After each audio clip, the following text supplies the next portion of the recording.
మూడవది, మీరు బాధితురాలి పేరు బయట పెట్టింది బీఆర్ఎస్ పార్టీ వాళ్ళే అంటున్నారు.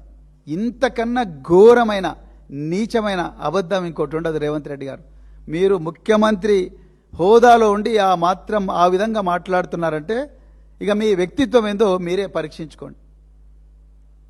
ఎవరండి బయటపెట్టింది బాధితురాలి పేరు? ఎవరు బయటపెట్టినరు? బీజేపీ వాళ్ళు బయటపెట్టారు.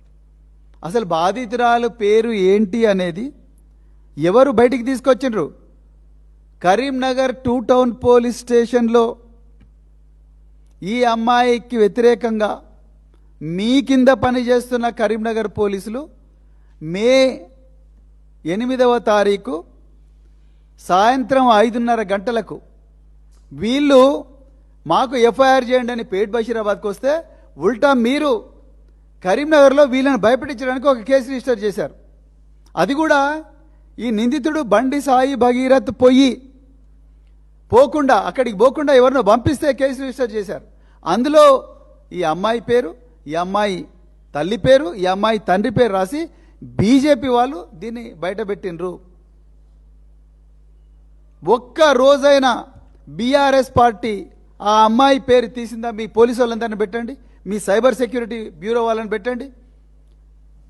ఈరోజు సోషల్ మీడియా హ్యాండిల్స్లో అన్ని చూస్తున్నారు కదా మీరు సైబర్ సెక్యూరిటీ బ్యూరో వాళ్ళని పెట్టి చూడండి. బీఆర్ఎస్ వాళ్ళు కానీ, బీఆర్ఎస్ సోషల్ మీడియా హ్యాండిల్స్ కానీ, లేకపోతే బీఆర్ఎస్ తెలంగాణ భవన్లో ఎప్పుడన్నా కూడా మేము పెట్టిన ప్రెస్ కాన్ఫరెన్స్లో కానీ, మేము ఇక్కడ వీలుగానప్పుడు చేసిన వీడియోలు కానీ ఎక్కడైనా ఒక్క చోటైనా అమ్మాయి పేరు బయట పెట్టినామా?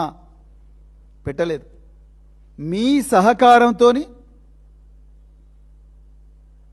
బీజేపీ నాయకులు, బండి సంజయ్ అనుచరులు, బీజేపీ ఐటీ సెల్ వాళ్ళు పొద్దున లేచినప్పటి నుంచి రాత్రి వరకు ఇప్పటికి కూడా ఆ అమ్మాయి పేరు బయట పెట్టడం, ఆ అమ్మాయి మీద వీడియోలన్నీ కూడా సోషల్ మీడియాలో సర్క్యులేట్ చేయడం మీరు పెట్టారు.